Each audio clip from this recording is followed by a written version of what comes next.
नयाँ पार्टीमा सामेल भइरहनु भएको छ, धेरै टिप्पणी गर्न चाहदिनँ म अहिले। उहाँहरूले आफ्नो नीति विचार र कार्यक्रमका आधारबाट होइन, त्यही व्यवस्था एकचोटि हाम्रो पार्टीको अध्यक्ष पूर्व प्रधानमन्त्री सम्मान केपी ओलीले गर्न खोज्दा के गरियो म धेरै चर्चा गर्नु पर्दैन। त्यसकारणले केही संरचनाहरू बदलिएका छन्, सम्बन्धहरू बदलिएका छन्। यी बदलिएका संरचना र सम्बन्धहरू कसरी अगाडि प्रकट हुन्छ त्यसअनुसार नेकपा एमाले आफ्नो धारणा र दृष्टिकोण बनाउने कुरा म राख्न चाहन्छु। यी घटनाक्रमका आधारबाट कुनै आग्रह र पूर्वाग्रहका आधारबाट विचार बनाउँदैन नेकपा एमाले संसदीय दलले। को कता लाग्नुहुन्छ, को कता के गर्नुहुन्छ त्यसका आधारबाट विचार दृष्टिकोण बनाउँदैन। तिनले हिजो के भनिरहेका थिए, के गरिरहेका थिए, यो सभाको रेकर्डमा त्यो सुरक्षित छन् जस्तो लाग्छ। त्यसकारणले म फेरि पनि भन्न चाहन्छु, यद्यपि यो बीचमा संवैधानिक बाध्यता थियो नै, नयाँ मुख्यमन्त्री नियुक्त भएको 30 दिनभित्र विश्वासको मत लिने कुरा संवैधानिक व्यवस्था थियो नै, त्यो नेकपा एमाले राम्रोसँग जानकार राख्दछ। तर मलाई यस्तो लागिरहेको छ कि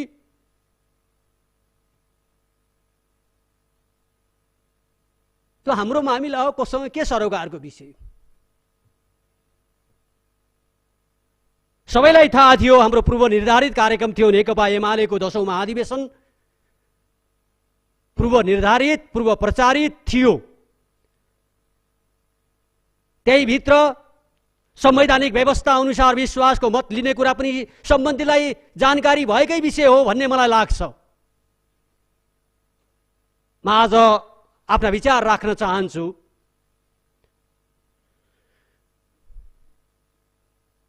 यसको पनि प्रयोग विभिन्न हाम्रै देशमा विभिन्न प्रदेशमा विभिन्न ढङ्गले गरिरहेकै अवस्था पनि सायद सम्बन्धितहरू जानकार नै हुनुहुन्छ। त्यो संसद जानकार छ, त्यो सरकार जानकार छ, हुनुपर्ने हो।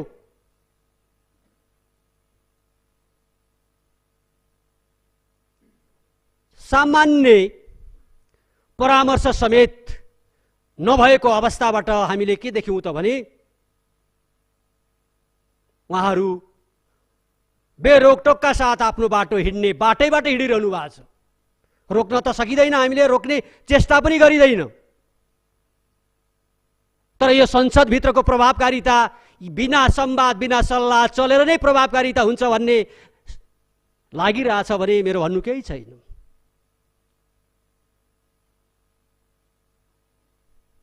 हामी हाम्रो तर्फबाट यो संसदको मर्यादा, संसदको काम कारबाही, संसदको काम कारबाही मात्रै होइन, हामीले देखेको कुरा सरकारको पनि काम कारबाहीलाई सकारात्मक पार्ने कुरामा हाम्रो कुनै अन्यथा सोच छैन। तर म फेरि पनि भने नि, अषाढको 30 गतेदेखि आज पहिलोचोटि देखाभेट हुने परिस्थिति संवैधानिक बाध्यताले गराइरहेको छ। यस्तो अवस्थामा फेरि पनि म भन्न चाहन्छु, हाम्रो समय जति बाँकी छ प्रभावकारी हुने कुरा गर्नु राम्रो हुन्छ। जति छ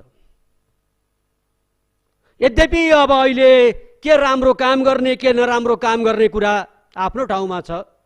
आफूले के पाइन्छ पाइन्छ, ठिक छ, पाइन्न आफ्नो बाटो लाग्ने संस्कृति हुर्किरहेको छ। पाइन्छ ठिक छ, पाइँदैन आफ्नो बाटो लाग्ने।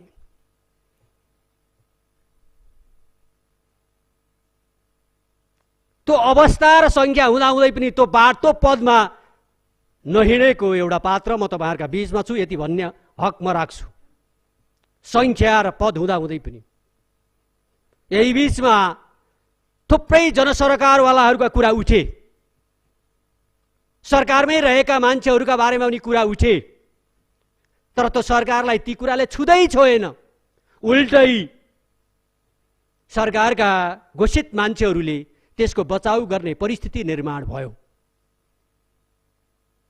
के कुनै मूल्य र मान्यताको संरक्षण गर्नु पर्दैन? के कुनै सीमा र दायरालाई पालना गर्नु पर्दैन? एकछिन त नपर्न सक्छ।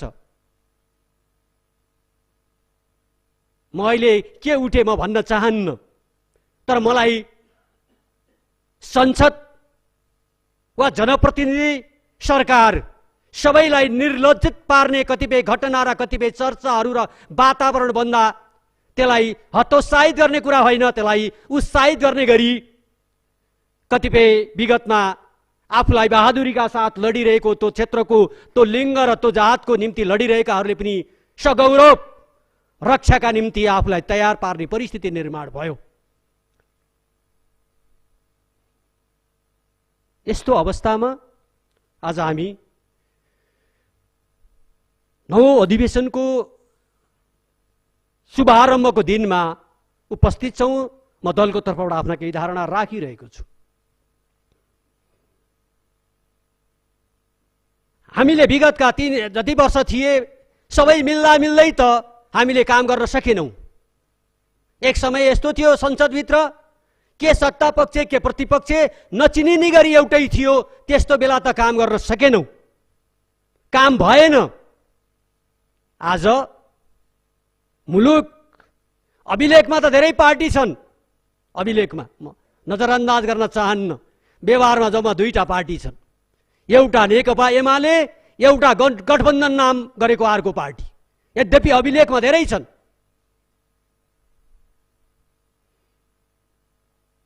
एउटाको नेतृत्व सम्माननीय प्रधानमन्त्री शेरबहादुर देउपाले गरिरहनु भएको छ, हाम्रो पार्टीको अध्यक्ष केपी शर्मा ले नेतृत्व गरिरहनु भएको छ। मुलुकको जनमत 2टा भागमा विभाजित छ। अभिलेखमा धेरै पार्टी छन्, फेरि म नजरअन्दाज गर्न चाहन्न, व्यवहारमा जम्मा 2टा पार्टी छन्। मोर्चाबन्दी कुरा छ। यस्तो अवस्थामा हाम्रो जस्तो प्रदेशमा कसरी राम्रो काम गर्ने होला? नयाँ सरकारको कुरा त सुन्न बाँकी नै छ। अहिले नै म टिप्पणी गर्न चाहन्न। सरकारको नयाँ नेतृत्व गरेर आउनु भएको छ। उहाँले संसदमा पक्कै पनि आफ्ना कुराहरू समयक्रममा राख्नु हुने नै छ। अहिले नै मैले टिप्पणी गर्ने कुरा हतारो हुन्छ। यस्तोको बीचमा कसरी राम्रो काम गर्ने होला? बजेट 2-3टा शीर्षकमा विभक्त भएर समयक्रममा हामी भोलि छलफल चलाउला। हामीले विगतका ती सबै बजेट अधिवेशनमा हामीले त्यो छलफल चलाएकै थियौं। मुख्यमन्त्री रोजगार कार्यक्रमका आधारबाट जे निर्देशिका मैले प्राप्त गरेको छु, सत्तामा सामेल हुने साथीहरू त राम्रै हुनु होला, खुसी नै हुनु होला जस्तो लाग्छ। के त्यो तरिकाले सुशासनको, त्यो तरिकाले मितव्ययिताको, त्यो तरिकाले के अनियमिततालाई रोक्न सकिन्छ? किनभने संसदको बैठकको प्रारम्भ भएको हुनाले जनताको पक्षबाट मैले कुरा राख्नु मैले आफ्नो दायित्व र कर्तव्य ठान्दछु। हाम्रो बजेटको उल्लेखनीय हिस्सा रहेको पुँजीगत खर्चको रकम दान दातव्यमा बाँड्ने गरी कार्यविधि प्राप्त भएको छ। पुँजीगत खर्चको उल्लेखनीय हिस्सा दान दातव्यमा दिने गरी कार्यविधि बनाएर, हुन त अहिले मेरो नजरमा त एउटै पार्टी हुनुहुन्छ, त्यसको नाम हो गठबन्धन, तर त्यहाँभित्र अभिलेखका हिसाबले भिन्दा भिन्दै हुनुहुन्छ। तर मूलत त्यति बेलाको नेतृत्व गर्ने पार्टीलाई प्रतिनिधित्व गर्ने गरी कुनै स्थानीय निकायको कुनै भूमिका र दायरा नराखिकन, जनताले चुनेको कर्णाली प्रदेश सभाका मान्य सदस्यहरूको कुनै भूमिका नराखिकन, जसलाई जहाँ मन लाग्छ त्यहाँ दान दत्तव्य दिने गरी व्यवस्था गरेर बजेट वितरण गरेको र योजना छनौट गरेको कुरा छर्लङ्गै छ।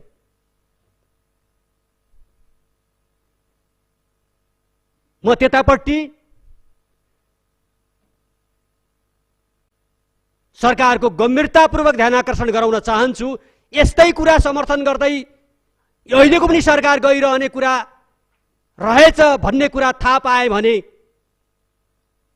त्यतिबेला मैले दलका धारणा राख्नेछु। मलाई विश्वास छ त्यो बाटोमा अहिलेको मुख्यमन्त्री हिँड्नुहुन्न भन्ने, यसकारणले कि उहाँले 3 वर्षसम्म विचार राखेको कुरा के राख्नु भएको थियो त्यो यो संसदमा अभिलेख सुरक्षित छ।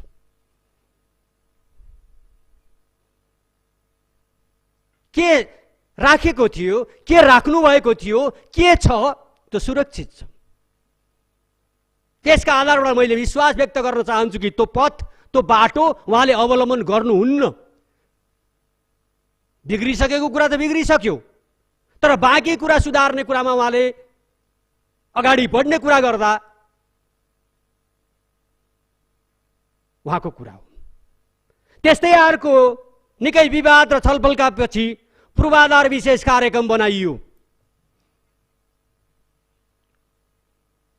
अहिले नयाँ संशोधन भएको छ भन्ने सुनेको छु, मैले पढ्न पाएको छैन।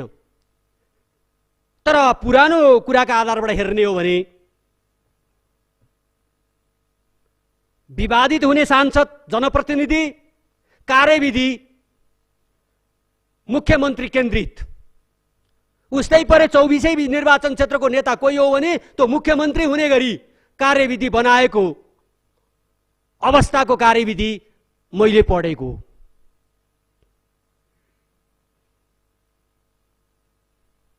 सबैलाई थाहा छ कि त्यो सांसद केन्द्रित हो भने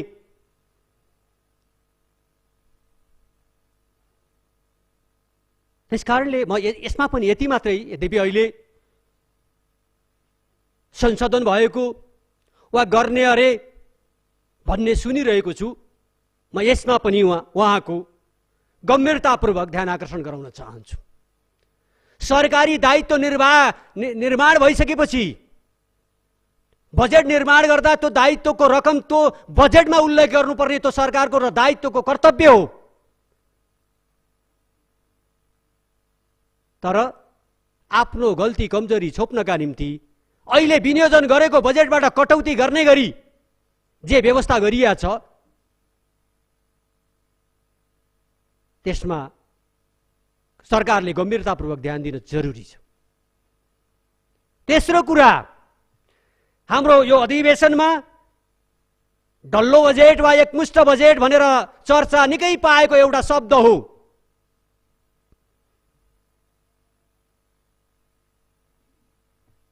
एउटा मन्त्रालयको एउटा जिल्ला स्तरीय कार्यालयमा त्यो डल्लो बजेटलाई एउटा वा दुईटा योजनामा होइन कि एउटा जिल्लामा 300 भन्दा बढी योजना पार्ने गरी 5 लाख 7 लाखका बजेट व्यवस्था गरेको अवस्था रहेछ। एउटा जिल्लामा एउटा कार्यालयमा 5 लाखदेखि 10 लाखका योजना छान्ने सरकारमा रूपान्तरित भएको रहेछ अहिले प्रदेश सरकार। अब भन्नुहोस्, यो कर्णालीमा विकास गर्ने होइन कि विकास खाने भन्ने मान्यता छ। अहिले पनि बुढापाकाहरूले यो वर्ष त विकास खानै पाइएन भन्नुहुँदो रहेछ। यसलाई विकास गर्नेलाई बढुवा दियो कि विकास खानेलाई बढुवा दियो भन्दा कार्यालयको साथीहरू भन्नुहुन्छ, हाकिमहरू, यो 5 लाख र 7 लाखको म कहाँ अनुगमन गर्दै जाने, कहाँ काममा देखाउने? यसबाट के बुझिन्छ भने सरकारी साधन र स्रोतलाई पार्टीका सदस्य बढाउने गरी खुलेआम सरकारका मान्छेहरूले प्रचार गरिरहेका छन्। के गर्नुहुन्छ साधन स्रोत गर्ने कुरामा हाम्रो केही आपत्ति छैन, किनकि नेकपा एमाले विचार र सिद्धान्त र कार्यक्रमका आधारबाट आफ्नो जनमतलाई कायम गर्दै प्रभावलाई विस्तार गर्दै आएको पार्टी हो।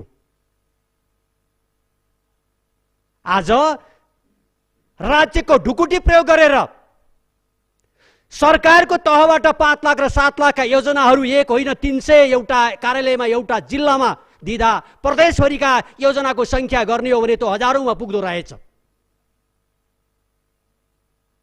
मेरो तर्फबाट, दलको तर्फबाट म सरकारलाई भन्न चाहन्छु, राम्रो काम गर्नुहोस्, हामी सहयोग गर्न तयार छौं। तर यस्तो किसिमको कामको समर्थन गर्न सकिँदैन। हामीलाई अविलम्ब अब संसद चलेको छ, यस्ता योजना प्रदेशभरि कति छन्, कुन मन्त्रालयका कति छन्, हामीलाई अब सांसद सुसूचित हुन पर्यो। कति छन् त अब?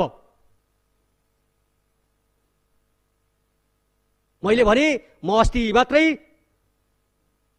पूर्वाधार विशेष कार्यक्रम अन्तर्गत सहभागी हुन त्यो निर्देशनालयमा पुगेको थिएँ। मैले सोधेँ, हाकिम साहब के छ त अवस्था भन्दा उहाँले भन्नुभयो 300 भन्दा बढी योजना छन् हजुर। मैले अनि भने उहाँले जिल्लाभरिको पनि मैले मेरो निर्वाचन क्षेत्र 14वटा वडाको निर्वाचन क्षेत्र दिनुहोस् न त भयो। जिल्लैभरिको लानु चाहिँ म जिल्लाभरिको किन बोक्ने, अहिले मलाई दिनुहोस् न त भन्दा हेरेको 7 लाख 5 लाख समाजलाई चाहिने योजना छैनन्, घरलाई चाहिने योजना मात्रै छन्।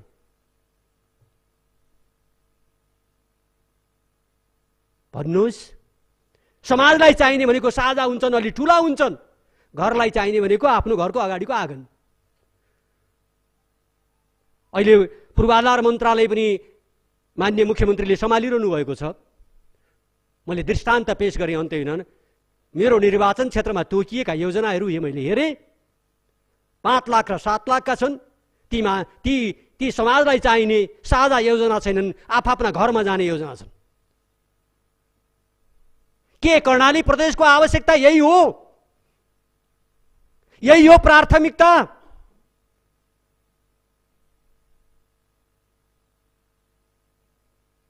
काँक्री बिहार जाने बाटो अलपत्र छ, यद्यपि अहिले टेन्डर र सम्झौता भयो। तेलपानी भोरी जाने पैसा गएको पैसामा अर्थ कटिङ गर्यो, अहिले पैसा छैन, अलपत्र छ, अब बगेर जान्छ। ऊ एउटा चाहिँ त्यहाँ पदमार्ग चाहिँ गर्ने गरियो, आधा गराइयो, त्यसपछि हेरेको अवस्था छ। एउटा शहीद पार्क बनाउने कुरा गरियो, त हेरेको अवस्था छ।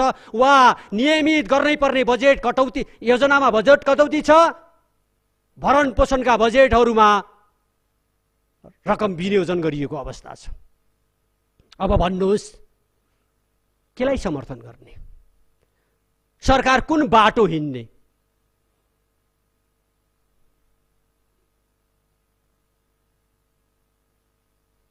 त्यसकारणले मैले सामाजिक सञ्जालबाटै सुनेका थिएँ, हाम्रो विश्वासको मत लिँदा माननीय मुख्यमन्त्रीज्यूले भन्नुभएको थियो, आफ्ना घटक दलहरूलाई विश्वास दिलाउनका निम्ति पनि भन्नुपर्ने बाध्यता थियो होला उहाँलाई।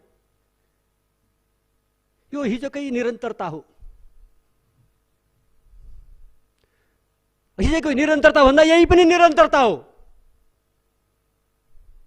यही हिजोकै भरण पोषणको बजेटमा निरन्तरताका साथ अहिलेकै सरकार हिँडिरहने कुरा स्वयं उहाँले फेरि आवश्यक पर्दा यहाँ भन्नुभएछ भने त्यति बेला दलका तर्फबाट प्रतिक्रिया व्यक्त गरौँला। त्यसकारणले मैले सिम्बोलिक रूपमा, सांकेतिक रूपमा केही कुरा आज प्रारम्भमा मैले यहाँ राखेँ। यस्तो अवस्थामा एउटा प्रतिपक्ष, एउटा जनताको निर्वाचित सांसद 6 महिनामा भेट्ने परिस्थिति संसद र सरकार र प्रमुख प्रतिपक्ष दलको बीचमा हुने अवस्था कायम राखेर नै प्रदेश सरकार वा प्रदेशको विकास र निर्माण राम्रो हुन्छ भने हामीलाई धेरै हतारो छैन। होइन, त्यो त बेठिक हुन्छ भन्ने लाग्छ भने त सम्बन्धितको कुरा हो। त्यसकारणले म आज यी भन्नका निम्ति भनिरह होइन, विरोध गर्नका निम्ति विरोध उठाइरहेको होइन। अनौपचारिक भन्ने हो भने कोही पनि माननीय सदस्यहरूका बीचमा असहमत हुनुपर्ने कुरा नेकपा एमालेको तर्फबाट हामीले उठाइरहेका छैनौँ। सरकार छ त केवल अभिलेखमा छ, सरकार व्यवहारमा अनुभूति गर्ने अवस्था छैन। सरकार छ त केवल अभिलेखमा छ। व्यवहारमा अनुभूति हुने गरी आउनुहोस्, नेकपा एमालेको सहयोग रहन्छ। व्यवहारमा अनुभूति हुने गरी आउनुहोस्, नेकपा एमालेको सहयोग हुन्छ। तर अभिलेखमा छ। हुन त कतिपय ठाउँमा त्यसका निम्ति त म कर्णाली प्रदेश सरकारलाई धन्यवादै दिन चाहन्छु। मान्छे टिकाउन, गठबन्धन टिकाउन झ्यालझ्यालमा मन्त्रालयको साइनबोर्ड टाँगेको दृश्य पनि देखिन्छ। हिम्मतका साथ उहाँले थोरै मन्त्रालय भएर चलाइरहनु भएको छ। यस्तै गरी चलाइरहनुहोस्, हाम्रो शुभकामना छ। कमसेकम पैसा त अलिअलि बच्छ नि। हुन त बाटै भरण पोषणमा भइसकेपछि कसले कति भत्ता खायो, कति कसले खर्च गर्यो, त्यसको चर्चा गर्नु के अर्थ छ?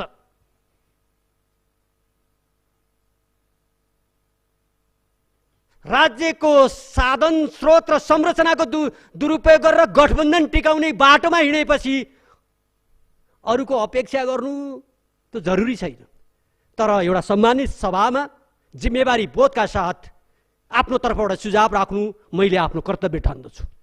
बाटो त त्यो समाइसक्यो। अब गठबन्धन कायम गर्न संरचनाको दुरुपयोग गरेर, साधन र स्रोतको दुरुपयोग गरेर गर्न सक्दा त्यो गठबन्धन टिकिरहन्छ। राम्रो काम गर्न पर्यो भन्नुभयो भने राम्रो काम गरौँ भन्ने एक्लो पर्ने परिस्थितिको अवस्था देख्छु। मेरो यस्तो अवस्थामा राम्रो काम गर्नुस्, हाम्रो सहयोग समर्थन हुन्छ नै। तर यी मुद्दामा बेखबर भएर अरू बेलामा टुलु चलिरहेको भए पनि संसद चलिरहेका बेला एमाले टुलु हेरेर बस्न सक्दैन।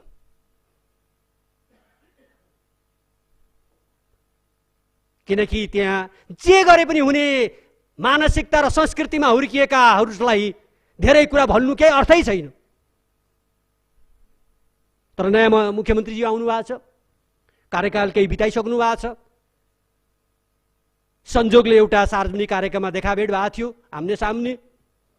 एक दिन एउटा सानो विषयमा टेलिफोन संवाद भएको थियो। अब सदन चल्ने भएपछि त कमसेकम यहाँ त भेटघाट हुने अवस्था हुने नै भयो। आफै खोज्दै जाने कुरा भएन। तर फेरि पनि म भन्न चाहन्छु, बाँकी समयमा सकारात्मक सन्देश दिने गरी हामी भूमिका खेल्न तयार छौँ। तर उठिरहेका विषयप्रति अनदेखा गरेर जाने कुरा मलाई लाग्छ छलफल गरौँ। यिनै कुरा संक्षिप्त रूपमा राखेर आज शुभारम्भको दिन भए पनि जे विषय नेकपा एमाले संसदीय दलको तर्फबाट यहाँ पहिले दिन ध्यान आकर्षण गर्ने कुरा गरिएको छ, तिनी कुरामा अहिले यो वा त्यो भन्न म चाहन्न। सरकार प्रमुखको गम्भीरतापूर्वक ध्यान आकर्षण हुनेछ। उहाँ सुधारको बाटोमा हिँड्नुभयो, हाम्रो सहयोग समर्थन हुनेछ। निरन्तरताको बाटोमा हिँड्नुभयो भने त्यति बेलै आफ्ना थप कुरा राखिनेछ। धन्यवाद।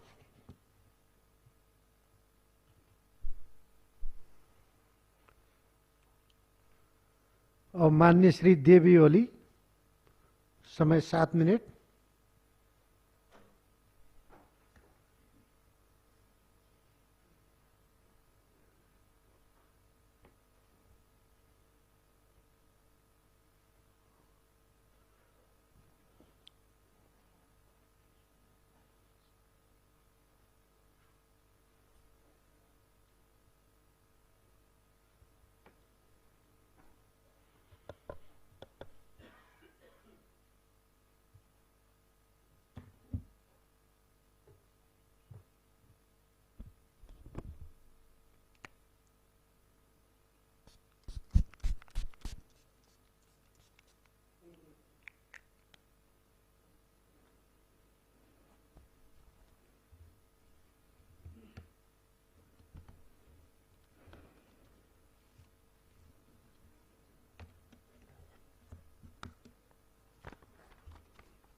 सभामुख महोदय, कर्णाली प्रदेश सभा 9औं अधिवेशनको प्रथम बैठकमा उपस्थित छौं हामीहरू।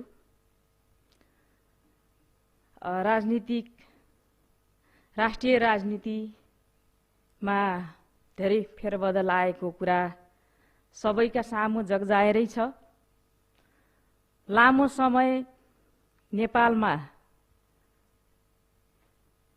सशस्त्र सङ्घर्षको पीडाबाट गुर्जिएको नेपाली समाज, नेपाली जनताका बीचमा विस्तृत शान्ति सम्झौता गरेर देशलाई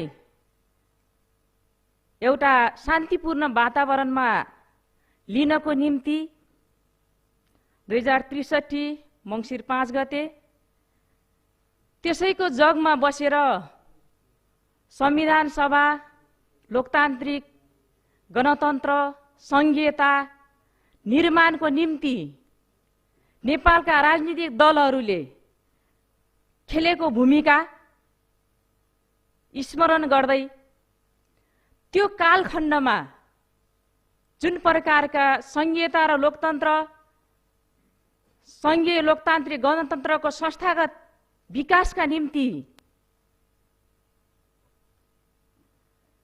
62-63 को जनआन्दोलन, सशस्त्र सङ्घर्षबाट गुज्रिँदै यो व्यवस्था प्राप्तिको निम्ति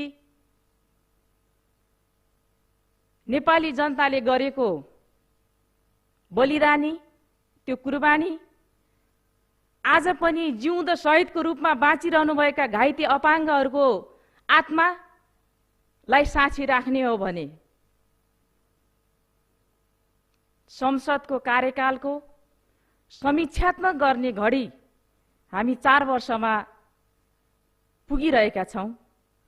यो अवस्था स्थितिबाट सबैले संविधानको कार्यान्वयन, संघीयताको संस्थागत विकास र त्यसको निरन्तरताको निम्ति आत्मसमीक्षा गर्नुपर्ने घडीमा रहेको कुरा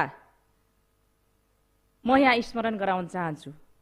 सभामुख महोदय, हो राजनीतिमा विश्व राजनीतिक घटनाक्रमलाई पनि हामी सबैले निहालेर हेरेकै छौं र नेपालको राजनीति लामो इतिहास पनि हामीले भोगेकै छौं। आज कोही कसैलाई यो वा त्यो ढङ्गले कटाक्ष गर्नुभन्दा पनि नेपाल कम्युनिस्ट पार्टी, एकीकृत समाजवादी, कर्णाली प्रदेश सभा दलको तर्फबाट म यो धारणा राख्न चाहन्छु कि आज हामी सहकार्य, सहमति र सह अस्तित्वलाई स्वीकारेर अगाडि बढ्नुको विकल्प हामी देख्दैनौं। किनभने यो प्रदेश निर्माणको सिलसिलामा, यो प्रदेशको नामाकरण, यो प्रदेशको राजधानीको टुङ्गो लगाउने क्रमदेखि लिएर 4 वर्ष गुजार्दासम्मका सहकार्यहरूलाई हेर्दाखेरि कर्णालीका बहुआयामी गरिबीको रेखामुनि रहेका सम्पूर्ण नागरिकहरूको आशा अपेक्षालाई हामीले कतिसम्म पूरा गर्न सक्यौं भन्ने कुरा सबैले समीक्षा गर्न जरुरी छ।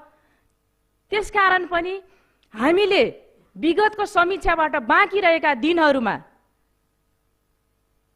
सहमतिका साथ अगाडि बढ्नुपर्ने, सहकार्यका साथ अगाडि बढ्नुपर्ने, लोकतान्त्रिक अभ्यासलाई आन्तरिक व्यक्तिका मन मात्रै नभएर सबै ठाउँमा त्यसको स्वच्छ अभ्यास गर्नुपर्ने घडीमा हामी छौं भन्ने लाग्छ। त्यसकारण पनि आज यो प्रदेश सभाको 9औं अधिवेशनको प्रथम बैठकमा बाँकी समयहरूमा बितेका समयको समीक्षा गर्दै सबै राजनीतिक पार्टीहरूले हाम्रो प्रदेशमा रहेको बहुआयामी गरिबी र राष्ट्रिय स्तरमा देखिएको आर्थिक तरलतालाई विशेष ध्यानमा राखेर सबैले सुशासन कायम गर्नको निम्ति र हाम्रो यो गरिमामय सदनको शिर उच्च राख्नको निम्ति, संविधान कार्यान्वयनको निम्ति जे जति अपुगताहरू रहे त्यसको समीक्षा गरेर अगाडि बढ्नु आजको आवश्यकता हामीले महसुस गरेका छौं। सभामुख महोदय,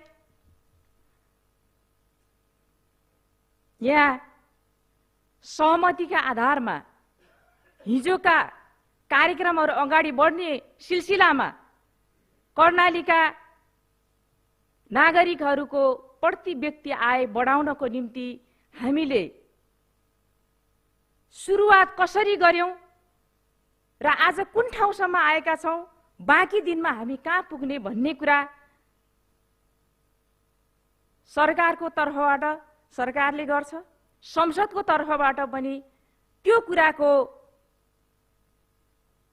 एउटा आधारभूत रूपबाट त्यस्तो खालको रेखा एउटा चित्र कोडेर अगाडि बढ्नुपर्ने आजको आवश्यकता छ।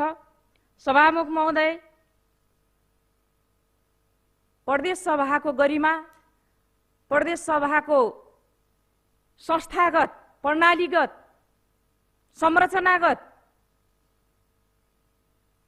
विकासको निम्ति पनि आज देशको राजनीतिक परिस्थितिले जुन खालको स्थितिको निर्माण गरेको छ त्यसलाई सहर्ष रूपमा एकले अर्काको अस्तित्वलाई स्वीकारेर अगाडि बढ्नु कर्णालीको भूगोल, कर्णालीका जनता, हामी जनप्रतिनिधिहरूको हितमा हुन सक्छ भन्ने कुरा राख्दै आफ्नो दलको तर्फबाट यो नवौं अधिवेशनको पूर्ण सफलताको कामना गर्दै आफ्नो धारणा यही अन्त्य गर्छु। धन्यवाद।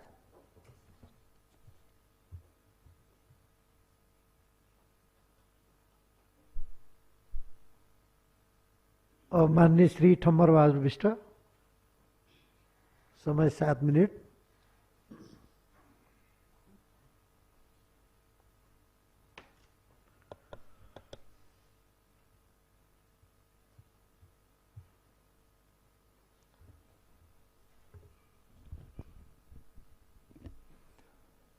सभामुख महोदय,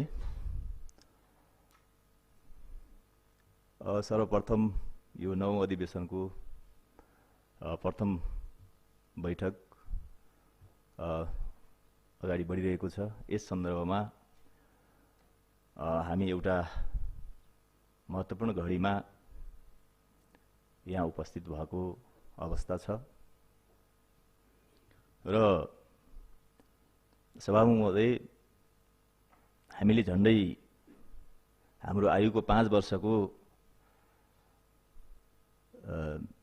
धेरै पर्सेन्ट, झन्डै 80% हामीले चाहिँ भुक्तानी गरिसकेका छौँ। अब चान्चुन 1 वर्ष बाँकी छ। त्यस सन्दर्भमा कालखण्डको हिसाबले पनि यो अन्तिम चरणमा छौँ। अघि एकजना पत्रकारले मलाई सोध्दै हुनुहुन्थ्यो, अब तपाईँको मतलब समय सिद्धिन थाल्यो भन्दाखेरि मलाई झसङ्ग भयो, यस्तो अलक्षण कुरा नगर्नुहोस् त भने मैले, किनभने यो त भइरहेको छ, चलिराख्ने कुरा हो। त्यस कारण अलिअलि झसङ्ग पनि हामीलाई बनाएको छ र त्यस आधारमा विभिन्न चाहिँ आरोह अवरोह हामी पार गर्दै यहाँसम्म आइपुगेका छौँ। र सर्वप्रथम मैले जसरी यो विभिन्न आरोह अवरोहबाट यहाँ नयाँ मुख्यमन्त्री मतलब सरकारको पुनर्गठन भयो, अहिले हाम्रो मुख्यमन्त्रीज्यूले नेतृत्व गरिराख्नु भएको छ, लगायत जो मन्त्रीज्यूहरू, उहाँहरूलाई पनि यस सन्दर्भमा मैले उहाँहरूको कार्यकालको शुभकामना पनि मैले दिन चाहन्छु। र अब विशेष गरी एउटा हामी करिब एउटा समीक्षाको चरणमा आएका छौँ समग्र संसदको हिसाबले। र अब नयाँ के गर्न सकिन्छ छोटो समयमा, यद्यपि दिन काम कि मन काम भन्ने हुन्छ, दिन भएर गर्ने पनि होइन। त्यसो भएर यसतिर अब हामीले ध्यान लगाउन जरुरी छ जस्तो मलाई लाग्छ। अब यद्यपि यहाँ अब विभिन्न खालको हाम्रो अब समीकरण विभिन्न बदलाव आएको छ। साँच्चै नै हामी जो प्योर सिडबाट भित्र छिरेका छौँ, नेकपाको प्योर सिड, प्योर एउटा चाहिँ तपाईँको उत्पादन र प्योर चाहिँ तपाईँको चाहिँ बिउ, कङ्ग्रेसको प्योर बिउ हुँदै आउँदा यो ककटेल भयो अहिले। त्यसो हुँदाखेरि अब यहाँ चाहिँ गद्र्याङ गुद्रुङ भयो, घस्याङ मस्याङ हुँदाखेरि अब यो यताउता अलिअलि चाहिँ घोचपेच यताउति जे भए पनि यो हाम्रो नियन्त्रणको कुरा थिएन।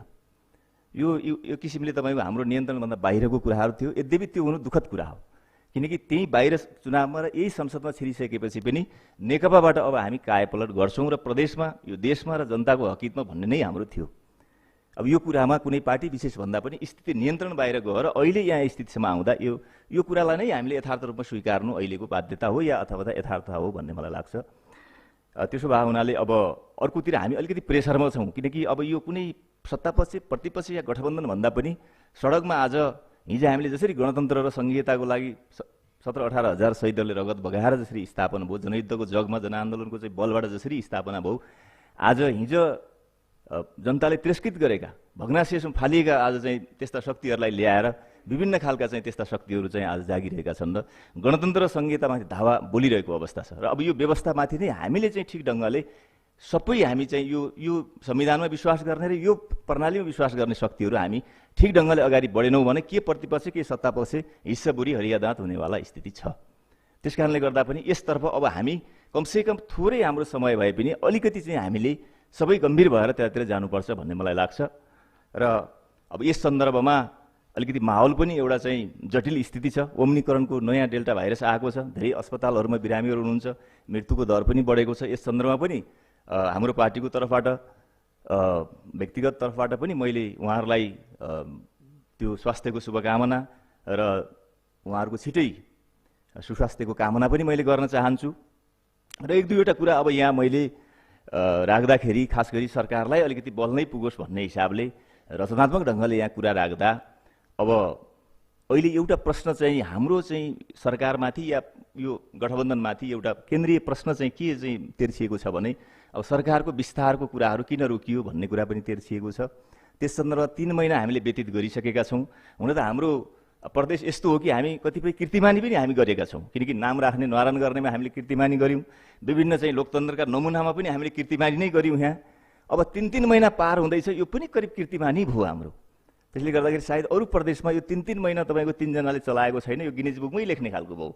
यसमा नै पनि यो पनि कीर्तिमानी हो। त्यसले गर्दाखेरि तर अब यो भनिराख्दाखेरि फेरि गठबन्धनको हिसाबले त हामी सबै भागीदार छौँ। यदि नालायक हौँ भने गठबन्धनको तर्फबाट सबै हौँ। त्यो कुरामा त अहिले कसैलाई चाहिँ धारे हात लाएर या उसको जिम्मेदारी हो भनेर चाहिँ मैले पन्सिन मिल्छ या दलको तर्फबाट हामीले त्यो निष्कर्ष निकाल्न मिल्छ भन्ने मलाई त्यस्तो लाग्दैन। तर फेरि पनि के हो भने मैले यो रोस्टमबाट सभामुखको मार्फत मैले निवेदन गर्न चाहन्छु कि दलको नेतृत्व मतलब सरकारको नेतृत्व गरेको नाताले मुख्यमन्त्रीजीले यसलाई अलिकति चाहिँ तपाईँको जिम्मेवारीपूर्वक अगाडि बढाउनु पर्यो। किनकि यहाँ एक थानको मन्त्री हुने भन्ने मात्रै होइन, पहिलो त फर्मेसन फुल हुनु पर्यो नि। जस्तो तपाईँको फौजीतिर जानुभयो भने 9 जनाको भयो भने सेक्सन हुन्छ क्या, 5 जनाको त त्यो घर परिवार हुन्छ। सरकार त बनाउनुहोस्, 8 जनाको तपाईँको 7 जना तपाईँलाई दिएको छ भने तपाईँ सेक्सनै बनाउन सक्नुहुन्न, तपाईँ त घर परिवार भइराखेको छ। त्यो कुरामा सबैभन्दा तातो कसलाई लाग्न पर्यो भन्दाखेरि त्यसको सेक्सन कमान्डर मुख्यमन्त्री सरकारको प्रमुख हुनुको नाताले त्यहाँ गर्नु पर्यो। एक दोस्रो कुरा फेरि यो सरकारसँग किन जोडिएको छ भने एउटा तपाईँको त्यति मात्रै होइन, कतिपय निश्चित पर्सेन्ट पुगेन भने कति संस्थाहरू अथवा एजुकेसनतिर अझ त्यो बढी नियम लागू हुन्छ, त्यतातिर नजाउँ। त्यहाँदेखि यो यतातिर हामी जान जरुरी छ। दोस्रो कुरा फेरि अब यो सँगै अलिकति यहाँ अघि कुरो पनि उठ्यो, एउटा के भइराखेको छ भने तपाईँको मैले दुःखका साथ भन्नुपर्छ, अब बजेट प्रणालीमा निश्चित हिसाबले अहिले नोकरशाही तन्त्र हाबी भएको छ। अब मुख्यमन्त्रीजीको आफै कति ध्यान पुग्छ। अब मान्छेको सरदर आयो, तपाईँको चाहिँ फिट चाहिँ 4 फिट वा 5 फिट हुन्छ भने सरकारको चाहिँ फिट चाहिँ उहाँहरू 5 इन्च हुनुहुन्छ अथवा 1 फिट हुनुहुन्छ। 1 फिटको कसरी मान्छे हुन्छ? त्यसै पनि उहाँहरूबाट त अब किन गर्नुभयो भनेर यहाँ चाहिँ सत्यसराप गर्ने ठाउँ त छैन। तर अहिले नोकरशाही तन्त्र चाहिँ तपाईँको हाबी भएको अवस्था छ। बजेटमा अपारदर्शिता छ, बजेटमा विभिन्न किसिमले त्यहाँ तपाईँको प्रयोग भएको छ, कुराहरू आइराखेका छ, जनताको जनप्रतिनिधिलाई बायस गरिएको छ, कर्मचारी दगुरेका छन्, कता दगुरेका छन् त्यो पनि थाहा छैन, कता रकम हालेको त्यो पनि थाहा छैन। यो त भएकै हो, ओपन सिक्रेट कुरा हो। त्यसकारण यसमा पनि अलिकति सरकारले विशेष ध्यान दिएर चाहिँ जानुपर्छ र लोकलाजको लागि पनि यो अब हामीले छिटै फर्मेसन गरेर जानुपर्ने स्थिति हुन्छ। यो पनि हुनसक्छ कि अब 3 महिना 6 महिना लामो समय गर्न नसके त हामी यो संसदमा पनि भोलि बस्ने मान्छेलाई पनि प्रश्न उठ्न सक्छ, नैतिक प्रश्न त त्यहाँ पनि त उठ्ला। त्यसकारण यो तातोको लागि सायद म नै मुख्यमन्त्री भएको भए त व्यक्तिगत हिसाब इमान्दारीपूर्वक भन्न म चाहन्छु कि त फुलफिल भइसक्थ्यो कि त मैले एउटा चाहिँ बाटो मैले निर्णय लिइसक्थेँ। यो चिसो के तपाईँको यो तरिकाले चाहिँ चल्छ। यो किनभने हामीसँग यो मात्रै सरकारको कुरो होइन, जनताको भावी भविष्य जोडिएको छ। हामीले यो चाहिँ सरकारको फर्मेसन गरिसकेपछि मात्रै अनि हामीले जनतालाई केही दिन सक्छौँ। जब हामी फर्मेसनै गर्न सक्दैनौँ भने समृद्धिको कुरा, विकासको कुरा, अरू कुरा कसरी गर्न सक्छौँ? होइन, त्यसकारण अब यो तरफमा अगाडि जाऊ। हुन त नुन सकिएपछि नुनको महत्त्व थाहा हुन्छ भन्ने हुन्छ। अब हिजो जतिसुकै सकारात्मक नकारात्मक भए पनि सरकारको त तपाईँको कुनै पनि फुल फेज रहेन नि। हिजो जसरी अब निवर्तमान मुख्यमन्त्रीजीको नेतृत्वमा जो सरकार अगाडि बढ्यो त्यो त रहेन। त्योबाट पनि अलिकति सरकारले सकारात्मक ढङ्गले सिकेर यसलाई कमसेकम फुल फेज गरेर अगाडि जानेतिर अगाडि बढ्नुपर्छ। र मैले सभामुख महोदय अन्तिममा अब के भने यो सत्तापक्ष र प्रतिपक्षको मात्रै कुरो नभएर अब स्थानीय निर्वाचन सबै निर्वाचनहरू पनि आएको छ। हो, सरकार असक्षमताको हिसाबले हाम्रो गठबन्धन चाहिँ तपाईँको अलगावमा पर्ला, जनतामा हाम्रो नकारात्मक प्रभाव पर्ला, त्यो कुरा स्वाभाविक कुरा हो। हामीले ठिक ढङ्गले फर्मेसनै गर्न सकेनौँ। अब 2-3 महिनापछि हामी चुनावमा जाँदैछौँ, निश्चित हिसाबले प्रतिनिधि मार्फत सरकार मार्फत त्यसको रिफ्लेक्सन हुन्छ पार्टीको कुरा, त्यसमा त हामीले सजायको भागीदार हुनैपर्छ। यति मात्रै कुरा होइन कि अब यो व्यवस्थामाथि नै जसरी क्वेसन उठिरहेको छ, के सत्तापछि के प्रतिपछि सबै व्यवस्थामा चाहिँ तपाईँको चाहिँ भोलि करार हुने स्थिति हुन्छ। त्यस मानेमा मैले फेरि पनि एउटा रचनात्मक ढङ्गले अन्तिममा अब यो सबै जति पनि पाटापक्षहरू ल्याप्सेसहरू छन् यी कुराहरूलाई सच्याएर अगाडि बढ्ने कुरामा यो 9 अधिवेशनले अब हामी एउटा चाहिँ इन्डिङ पिरियडमा छौँ, त्यो खालको हामी सबैमा बुद्धि पलाओस्, अगाडि बढ्ने क्षमता एउटा त्यो खालको चाहिँ तपाईँको योग्यता अथवा दक्षता हामीमा वृद्धि होस्, यही कुरा मैले यहाँहरूसम्म निवेदन गर्दै सभामुख मार्फत मैले यो कुरा राख्न चाहेँ। धन्यवाद।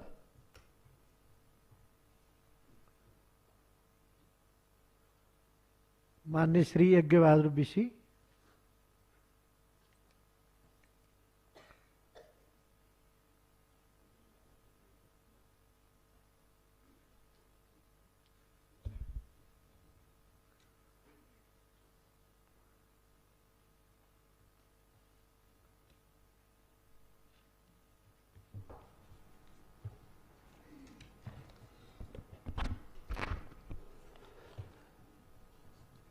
सभामुख महोदय,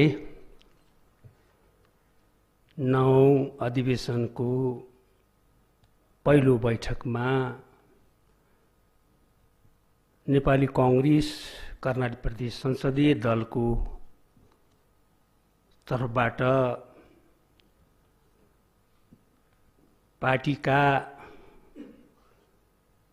को नेतृत्वको हिसाबले धारणा राख्न म यहाँ उपस्थित भएको छु। सभामुख महोदय, संवैधानिक प्रक्रिया अनुसार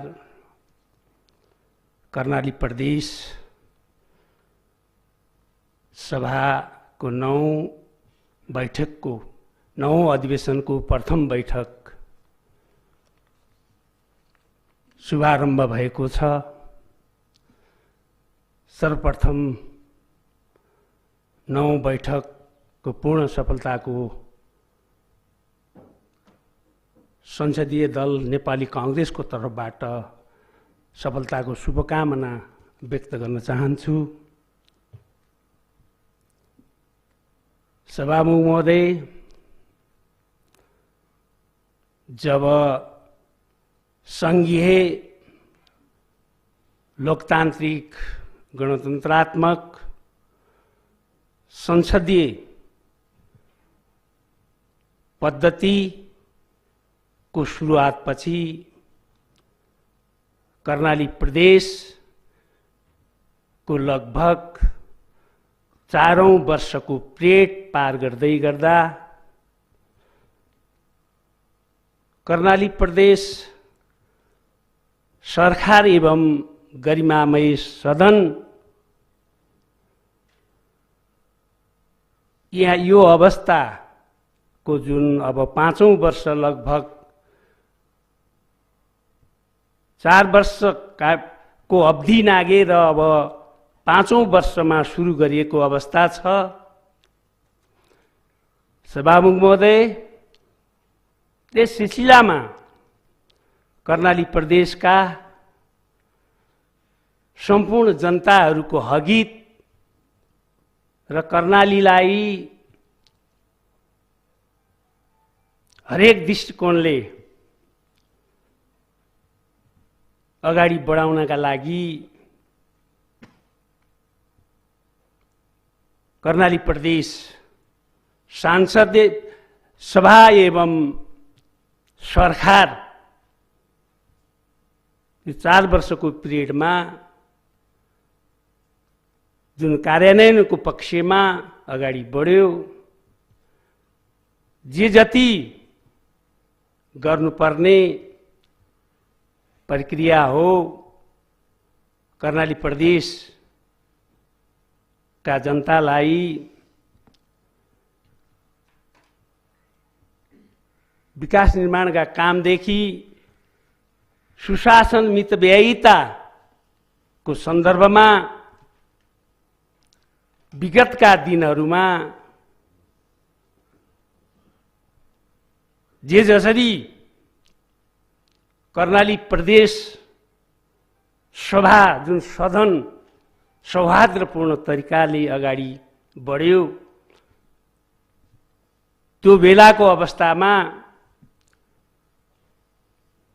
नेपाली कांग्रेस संसदीय दलको तर्फबाट विगतका सरकारलाई प्रतिपक्षमा रहेर पनि सहकार्य सहमति सहअस्तित्वको आधारमा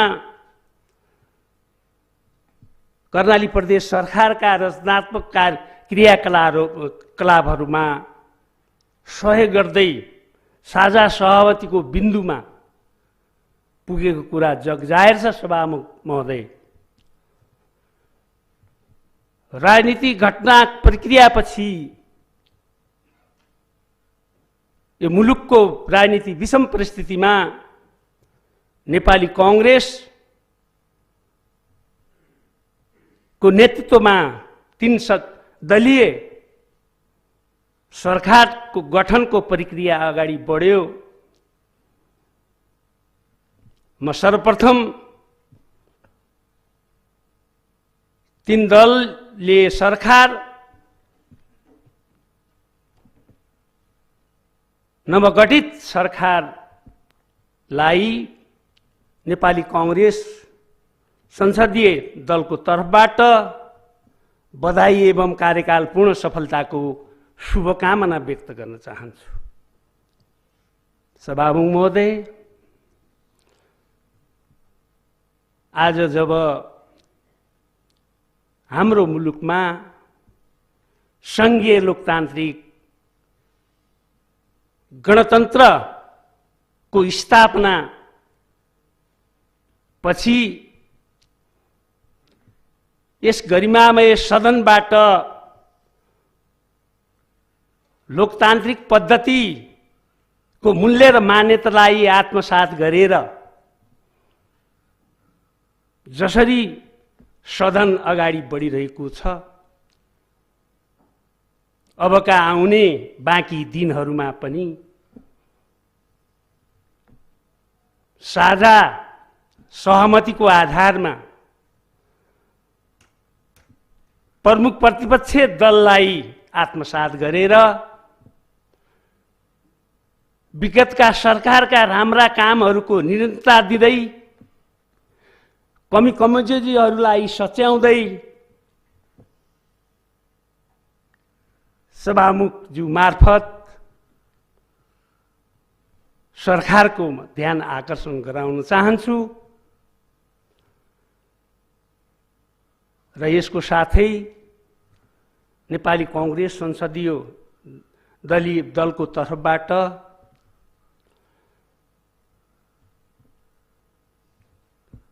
जुन यो सरकारलाई रचनात्मक क्रियाकलापमा सहयोग गर्ने कुरा पनि म यहाँ राख्न चाहन्छु। विशेष गरिकन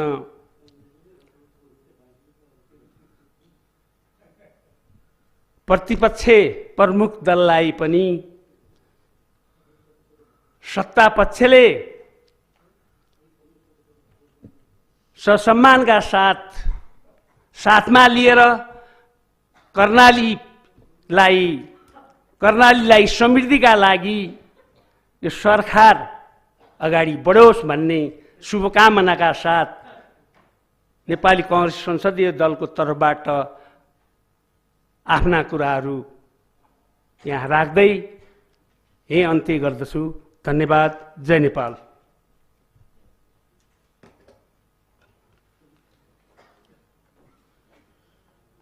माननीय सदस्यहरू, अब म कर्णाली प्रदेश सरकारका आर्थिक मामिला तथा योजना मन्त्री माननीय श्री बिन्दमान बिष्टलाई सभामा पेश भएका कर्णाली प्रदेश विनियोजन विधेयक 2078 र कर्णाली प्रदेश आर्थिक विधेयक 2078 सभाबाट फिर्ता लिनका लागि कर्णाली प्रदेश सभा नियमावली 2074 को नियम 119 को उपनियम 3 बमोजिम सभा समक्ष प्रस्ताव पेश गर्न अनुमति दिन्छु।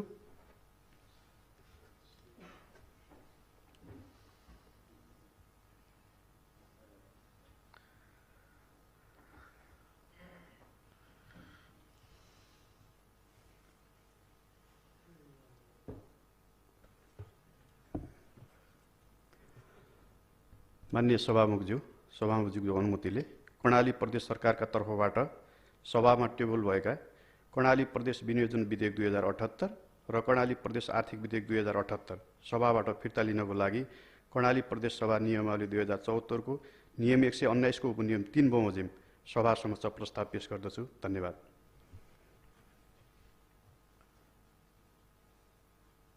माननीय सदस्यहरू, कर्णाली प्रदेश सभा नियमावली 2074 को नियम 119 को उपनियम 4 बमोजिम यस प्रस्तावको विरोध गर्न चाहनुहुने माननीय सदस्यहरूको लागि सभाको अर्को बैठकमा समय उपलब्ध हुने बेहोरा जानकारी गराउँछु। माननीय सदस्यहरू, अब म कर्णाली प्रदेश प्रमुखज्यूबाट जारी भएको कर्णाली प्रदेश विनियोजन अध्यादेश 2078 र कर्णाली प्रदेश आर्थिक अध्यादेश 2078 अध्यादेश जारी गर्नु परेको परिस्थिति र कारण सहित सभा समक्ष पेश गर्न प्रदेश सरकारका आर्थिक मामिला तथा योजना मन्त्री माननीय श्री बिन्दमान बिष्टलाई अनुमति दिन्छु।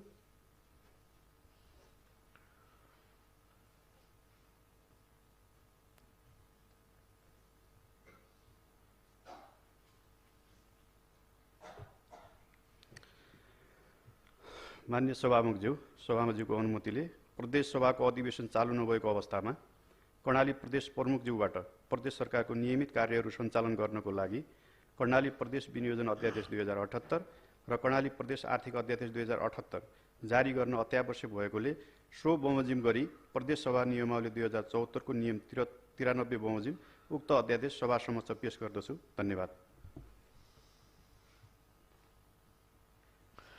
माननीय सदस्यहरू, कर्णाली प्रदेश प्रमुखज्यूबाट जारी भएको प्रदेश लोकसेवा आयोग दोस्रो संशोधन अध्यादेश 2078 प्रदेश लोकसेवा आयोगका पदाधिकारीको पारिश्रमिक सेवाका शर्त र सुविधा सम्बन्धी अध्यादेश 2078 र कर्णाली प्रदेश खेलकुद विकास पहिलो संशोधन अध्यादेश 2078 अध्यादेश जारी गर्नु परेको परिस्थिति र कारणसहित सभासँग पेश गर्न प्रदेश सरकारका तर्फबाट आर्थिक मामिला तथा योजना मन्त्री माननीय श्री बिन्दमान बिष्टलाई अनुमति दिन्छु।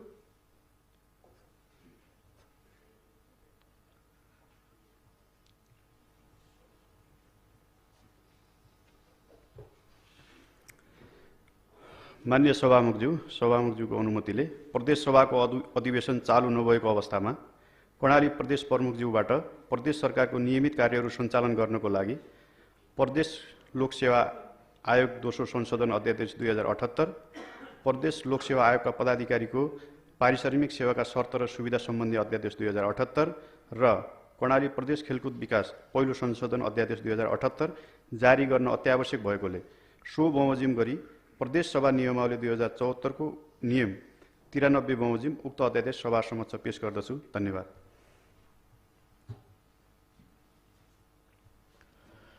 माननीय सदस्यहरू, प्रदेश प्रमुखज्यूबाट जारी भई सम्बन्धित मन्त्रीहरूबाट सभामा पेश भएका कर्णाली प्रदेश विनियोजन अध्यादेश 2078 कर्णाली प्रदेश आर्थिक अध्यादेश 2078 प्रदेश लोकसेवा आयोग दोस्रो संशोधन अध्यादेश 2078 प्रदेश लोकसेवा आयोगका पदाधिकारीको पारिश्रमिक सेवाका शर्त र सुविधा सम्बन्धी अध्यादेश 2078 र कर्णाली प्रदेश खेलकुद विकास पहिलो संशोधन अध्यादेश 2078 अस्वीकार गर्न प्रस्ताव पेश गर्न चाहनुहुने माननीय सदस्यहरूले कर्णाली प्रदेश सभा नियमावली 2074 को नियम 94(1) बमोजिम 2 दिनभित्र सचिवलाई सूचना दिनुहुन जानकारी गराउँछु। माननीय सदस्यहरू, अब यो बैठक 2078 साल माघ 2 गते आइतबार दिनको 3 बजेसम्मको लागि स्थगित हुन्छ।